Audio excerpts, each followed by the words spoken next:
शं वरुणः शन्नो भवत्वर्यमा शन्न इन्द्रो बृहस्पतिः शन्नो विष्णुरुक्रमः ॐ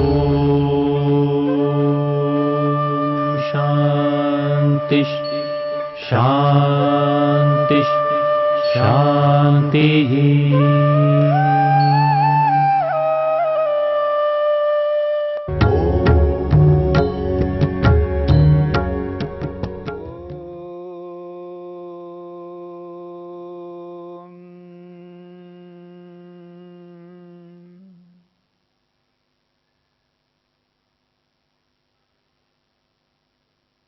भव प्रत्यय नामक असंप्रज्ञात समाधि को लेकर के हम चर्चा कर रहे हैं। ये जो भव प्रत्यय नामक असंप्रज्ञात समाधि प्राप्त होगी वो दो प्रकार के ऐसे योगियों को प्राप्त हो रही है, जो एक विदेह नामक योगी है और दूसरा प्रकृति लय नामक योगी है। विदेह नामक योगी को भव प्रत्यय नामक समाधि प्राप्त हो रही है। विदेह को विदेह इसलिए कहते हैं क्योंकि शरीर में रह करके भी आत्मा अपने आप को शरीर से भिन्न अनुभव करता है। इंद्रियों के साथ में रह करके भी आत्मा अपने आप को इंद्रियों से भिन्न अनुभव करता है। मन के साथ में रहता हुआ भी आत्मा अपने आप को मन से भिन्न अनुभव करता है। अहंकार के साथ में रहता हुआ भी आत्मा अपने आप को उस अहंकार से भिन्न अनुभव करता है। महतत्व रूपी बुद्धि के साथ में रहता हुआ भी आत्मा अपने आप को उस महतत्व से अलग अनुभव करता है।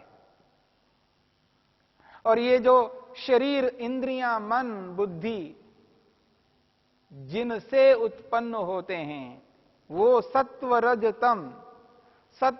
तम और ये समस्त पदार्थ इन सब से, इन जड़ पदार्थों से अपने आप को अलग मानता है। शरीर में रहकर के भी शरीर से भिन्न अनुभव करना ही विदेह का अभिप्राय है। ऐसा व्यक्ति इस भव प्रत्यय नामक असंप्रज्ञात समाधि को प्राप्त होता है। और असंप्रज्ञात समाधि का एकमात्र विषय ईश्वर है, केवल ईश्वर है। जन्म को ध्यान में रखते हुए, उत्पत्ति को ध्यान में रखते हुए, उत्पत्ति मात्र से दुख प्राप्त होगा इसका एहसास कर करके, पूर्व जन्म के संस्कारों से प्रेरित होकर के, पूर्व जन्म के पुरुषार्थ से इस वर्तमान जन्म में जैसे ही उत्पन्न होता है व्यक्ति, जैसे ही बड़ा होने लगता है, जैसा ही होश आने लगता है, बस उस व्यक्ति को संसार को देखते ही वैराग्य होने लगता है। संसार को देखते ही उसको स्पष्ट यथार्थ बोध होने लगता है, तत्वज्ञान होता है। हर व्यक्ति को नहीं हो पाता है, क्योंकि उस व्यक्ति को इसलिए हो रहा है उसने पिछले जन्मों में अथक मेहनत पुरुषार्थ किया, तपस्या की है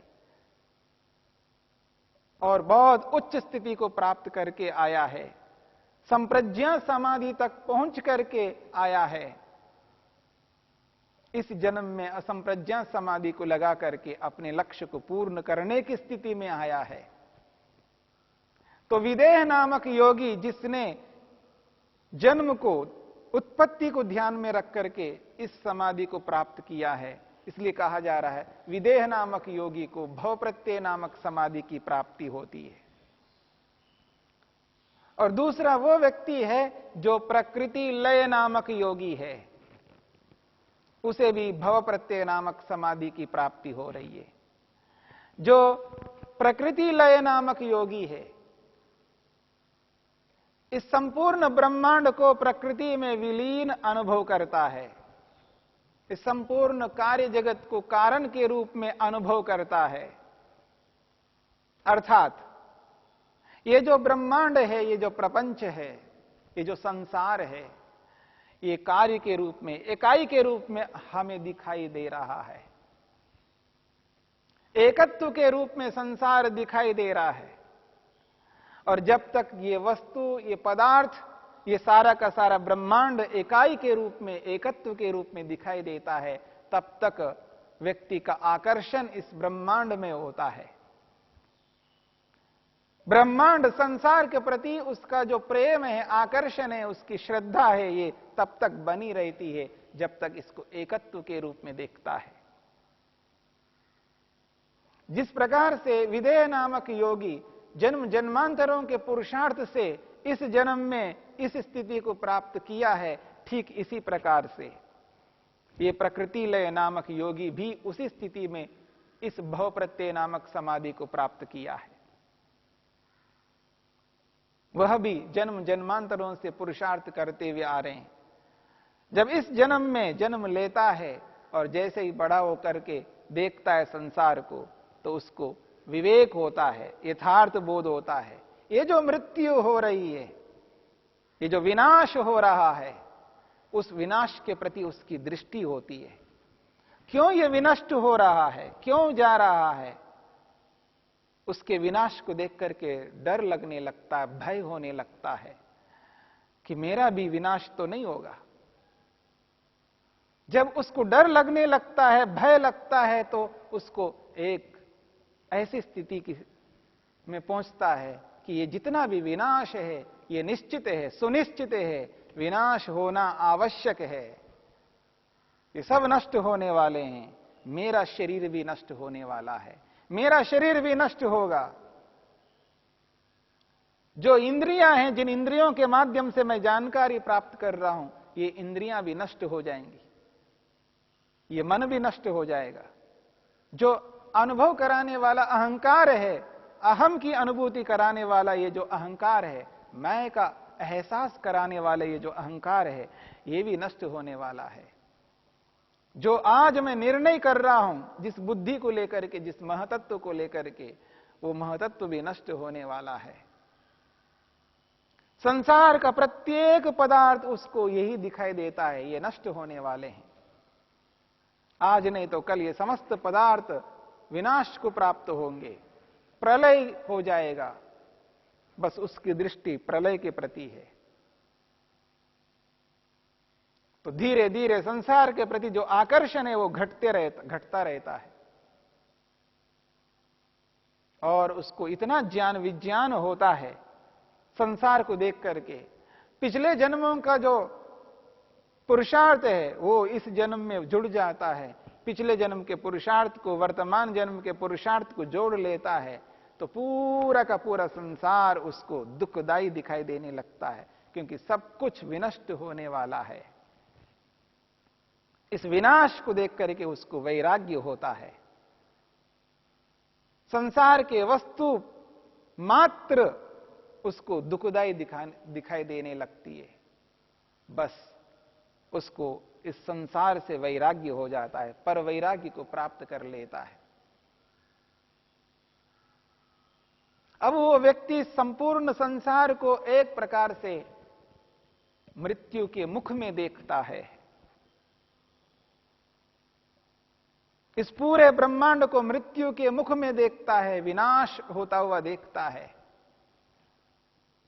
बस वो प्रलय अवस्था का संपादन करता है, यानी बौद्धिक स्तर पर बुद्धिपूर्वक इस संपूर्ण कार्य जगत को कारण में परिवर्तित करता है। प्रलय जब होना है तब होगा। प्रलय मनुष्य नहीं कर सकता। समस्त ब्रह्मांड का विनाश मनुष्य कभी नहीं कर सकते, ईश्वर ही करेगा। जब उसका समय आएगा तब ईश्वर अवश्य करेगा। यहां पर योगी प्रलय कर रहा है, लेकिन बाहर से नहीं, बुद्धि से कर रहा है। बुद्धि में उसको प्रलय के रूप में अनुभव कर रहा है। जो इकाई के रूप में वस्तु दिखाई दे रही है, उसको कारणों के रूप में बुद्धिपूर्वक अनुभव करता है। जैसे उदाहरण के लिए एक ग्लास है, कांच का है, इकाई के रूप में वो दिखाई दे रहा है। अगर उसको गिरा दिया जाए तो टूट फूट करके टुकड़े टुकड़े हो जाएगा, अवयवों से युक्त हो जाएगा। वो विनाश है उस ग्लास का। जब इकाई के रूप में होता है तो उसके प्रति आकर्षण होता है, जब टुकड़े हो जाएंगे तो वो आकर्षण समाप्त हो जाता है। कोई मनुष्य है जो सुंदर दिखाई दे रहा है, एक इकाई के रूप में दिखाई दे रहा है, इसलिए उसके प्रति आकर्षण होता है। और जब वो इकाई रूपी वस्तु बिखर जाए, टुकड़े हो जाए, टूट फूट जाए, हाथों को अलग कर दो, चेहरे को काट पीट करके अलग कर दो, तो बौद्धिक स्तर पर जब उन सब इकाई को अवयवों के रूप में देखता है व्यक्ति, बुद्धिपूर्वक देखता है, बौद्धिक स्तर से देखता है, तो उस वस्तु के प्रति आकर्षण समाप्त हो जाता है। जो हमारे मन में संसार बसा हुआ है, यह संसार तब तक बसा हुआ रहेगा जब तक ये इकाई के रूप में दिखाई देता है। जैसे ही ये अवयवों के रूप में दिखाई देने लग जाए तो संसार के प्रति जो आकर्षण है वो समाप्त हो जाएगा। तो बुद्धिपूर्वक बौद्धिक स्तर से व्यक्ति समस्त इकाई वाले पदार्थों को अवयवों के रूप में अनुभव करता है। यही प्रलय है, यही प्रलय अवस्था का संपादन है। संपूर्ण ब्रह्मांड को बुद्धि में उसको अवयवों के रूप में अनुभव करना ही प्रलय अवस्था का संपादन है। बौद्धिक स्तर पर संपूर्ण कार्य जगत को कारण के रूप में अनुभव करना, बौद्धिक स्तर पर अनुभव करना, इसी का नाम प्रलय अवस्था का संपादन है। समस्त कार्य जगत को कारणों के रूप में परिवर्तित करके बुद्धिपूर्वक देखता है। ऐसी स्थिति में संसार के प्रति सारा का सारा आकर्षण समाप्त हो जाता है। ये जो संसार है ग्राह्य के रूप में ग्रहण करने के योग्य में, भोग्य के रूप में जो दिखाई दे रहा है, ये भोग्य नहीं रहता। ये ग्राह्य अपनाने योग्य नहीं रहता। जब संसार के समस्त पदार्थ जब ग्राह्य नहीं रहे, बौद्धिक स्तर पर सबको कारणों के रूप में परिवर्तित कर देता है, तो उसके सामने कोई वस्तु नहीं रहती है। जब कोई वस्तु के रूप में नहीं रहती है तो उसका मन उन वस्तुओं में कैसा जाएगा, किस प्रकार जाएगा? कोई वस्तु इकाई के रूप में नहीं है, तब उसके सामने और कोई वस्तु नहीं रहती है, केवल ईश्वर ही रहता है। ईश्वर ही उसको इकाई के रूप में दिखाई देता है। ईश्वर ही उसके लिए ग्राह्य बन जाता है। ऐसी स्थिति में गुणवैतृष्ण्यम की स्थिति आ जाती है। संपूर्ण ब्रह्मांड के पदार्थों के प्रति आकर्षण समाप्त हो जाता है, तृष्णा समाप्त हो जाती है, परवैराग्य की प्राप्ति होती है और संप्रज्ञात समाधि से ऊपर उठ करके असंप्रज्ञात समाधि में प्रवेश करता है, यानी असंप्रज्ञात समाधि की प्राप्ति होती है, ईश्वर का दर्शन होता है। ये मृत्यु को ध्यान में रख करके, विनाश को ध्यान में रख करके, अवयवों को ध्यान में रख करके जो व्यक्ति चलता है, ऐसे व्यक्ति को प्रकृति लय योगी कहते हैं। यानी संपूर्ण कार्य जगत को प्रकृति में लय करता है, विलय करता है। ऐसा करने वाले योगाभ्यासी को प्रकृति लय योगी कहते हैं। ऐसे योगी को भव प्रत्यय नामक असंप्रज्ञात समाधि की प्राप्ति होती है। यानी जो समाधि उसको लगी है वो असंप्रज्ञात समाधि, उस समाधि का नाम दिया है भव प्रत्यय नामक असंप्रज्ञात समाधि। क्योंकि वो भव संसार में वो घटित हो रही है, जो मृत्यु हो रही है, जो विनाश हो रहा है, उस विनाश के आधार पर जब उसको समाधि लग रही है, इसलिए उसका नाम है भव प्रत्यय नामक असंप्रज्ञात समाधि। दो प्रकार के योगी, एक विदेह नामक और एक प्रकृति लय नामक योगी। इन दोनों प्रकार के योगियों को भव प्रत्यय नामक असंप्रज्ञात समाधि की प्राप्ति हो रही है। दोनों में अंतर, एक की दृष्टि जन्म के प्रति है, दूसरे की दृष्टि मृत्यु के प्रति है। जन्म मुख्य है, मृत्यु तो उसके साथ जुड़ी हुई है, क्योंकि जन्म हुआ तो मृत्यु भी होगी, यह निश्चित है। पर उसकी मुख्य दृष्टि जन्म पर है। जन्म दुख का कारण है, बस यही दिखता है उसको। जन्म मात्र दुख का कारण है। क्या है? जन्म मात्र दुख का कारण है। इसलिए जन्म को ध्यान में रख करके उसको यह स्थिति प्राप्त हो रही है। और दूसरे प्रकार के योगी को मृत्यु उसके लिए मुख्य है, विनाश उसके लिए मुख्य है। ये जो विनाश है ये दुख का कारण है, ये जो मृत्यु है ये दुख का कारण है। एक की दृष्टि जन्म है और एक की दृष्टि मृत्यु है, और ये दोनों घटित हो रहे हैं